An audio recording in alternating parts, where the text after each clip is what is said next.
हमारे चैनल को अवश्य सब्सक्राइब करें और नए अपडेट्स सबसे पहले पाने के लिए इस बेल बटन को दबाना न भूलें।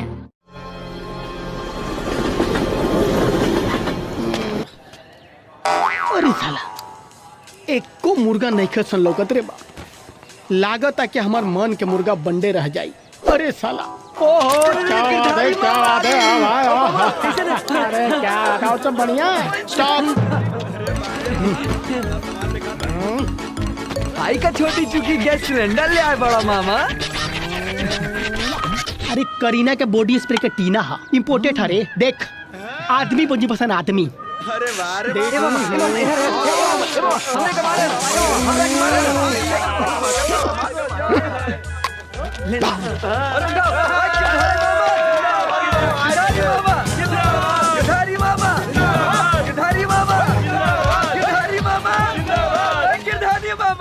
देखा भैया बड़ा गजब के शहर बा मुंबई।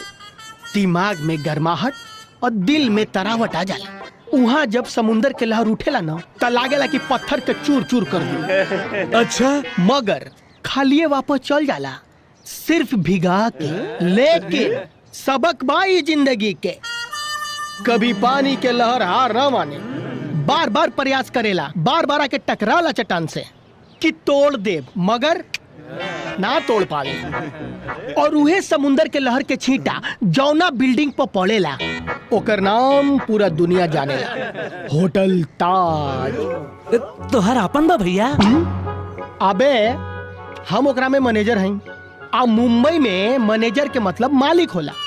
हमरा हिया पैसा बोरी में भराला, बोरी में अनगिनत आवेला। हई देखत अरे देख अरे तो सोने जैसन लागत बा। हाँ, अमेरिका से 1.5 लाख में लाइल बानी। हई ड्रेस देखत अरे हई ड्रेस ई भी लंदन से लाइल बानी पूरे 2.25 लाख के। ई गर्मी में ठंडा रखेला और ठंडा में गरम। भैया तब तो बरसात में छतरियों के काम करत हुई ना। हाँ बिल्कुल। और हई देख मोबाइल। एकरा ना टीपे के जरूरत बा ना छुए के जरूरत बा। खाली मुंह से बोला नी सल्लू, ऊ बोलेला ओने से हल्लू। एकरा में पूरे लागल 3 लाख रुपए। तू तो चलत फिरत एटीएम मशीन बड़ा भैया, तारा डर ना लगेला का? अबे एसपी डीएम कलेक्टर ब्लॉकर सब आवला सन हमरा होटल में। हम केकरा से डरम रे? सलमान खान, शाहरुख खान, अक्षय दत्त, गोविंदा, धर्मेंद्र सब हमरा होटल में। तनिको ना कोई के भाव दी हम। हाँ कभी कभी करीना आवेली ना। सचहु में करीना कपूर कैसे लगेली? मकई के ढाढ़ा जैसा लगेली। आओ कैसा लगेली? पागल, बहुत खूबसूरत।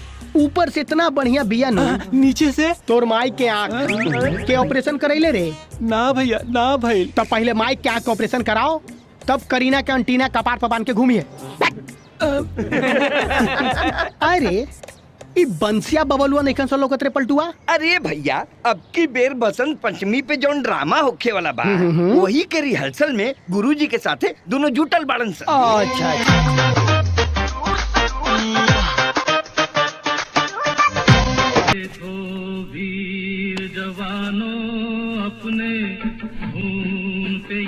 बंद कर नौटंकी बाजी।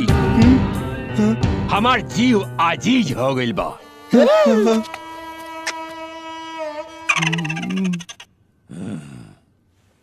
टेम्परेचर बढ़िया गइल बा। गुरुजी मार खावा गुरु बनस वो से पहले उनकर गुड़ धके गुड़ छान लसा। अरे छोड़ ना तहार पजामा के डोरी खुल जाई। अरे लंगोटा देखी पहले रे। गलती हो गई गुरुजी। सब के सब निकम्मा निठल्ला बड़ा सोन। टोनी के बाप दादा के कहला से आ बानर नियर कुदला फनला से हम टोनी के रोल दे दे। गुरुजी हम तो माइकल जैक्सन लेखा डांस करीला। अरे अस्थिर रहो न रे, ना तो पीठ पीठ के तोरा के हेलेन बना दे। अरे नालायकों, पहले नाट्य कला के संस्कार के सीखो सन, नाटक के चरित्र के समझो सन, प्रॉम्प्टिंग करे के जाना सन, अभ्यास स्थल के साफ सफाई पर ध्यान दसन तो तोनी के ऊपर माता सरस्वती खुश होइयन आ तोनी के आशीर्वाद दियन तो तोनी के एगो महान कलाकार बन सकत रसन। गुरुजी रउए नु कहनी कि कीचड़ में कलम के फूल खिलेला। हमरा चप्पल के नंबर भी तेरा चेहरा पे खूब खिली, निकाली का। गुरुजी रह दी, काहे के हाथ गंदा करे। अरे टेंगारी, अरे इतना भगदड़ काहे मचल बा रे? अरे मुंबई से गिरधारी मामा आयल बाड़े, गिरधारी मामा। गिरधारी तोरा कहला पे 3.5 लाख रुपया लगा देनी, बाकी आज ले एगो चवनियो ना भेटाई। जीजा संतोषम परम सुखम। सरऊ चिड़ई के जान जाइए लड़का के खिलौना, ते कहले कि बंसिया के एल्बम बनावा, कैसा हिट हो जाई तो पैसा के बरसात होगी। अब बारिश के मौसम बनबे ना कैल तो ओकरा में हमर का गलती बा?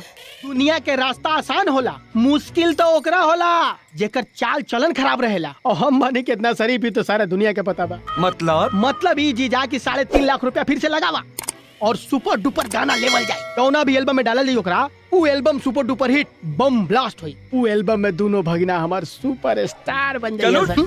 सार तोर नाम गिरधारी ना बीमारी होके एकदम से क्रिया खा ले बड़े, हमरा के बर्बाद करेंगे। और सर तो रख छोड़ अपना, डर लाठी आज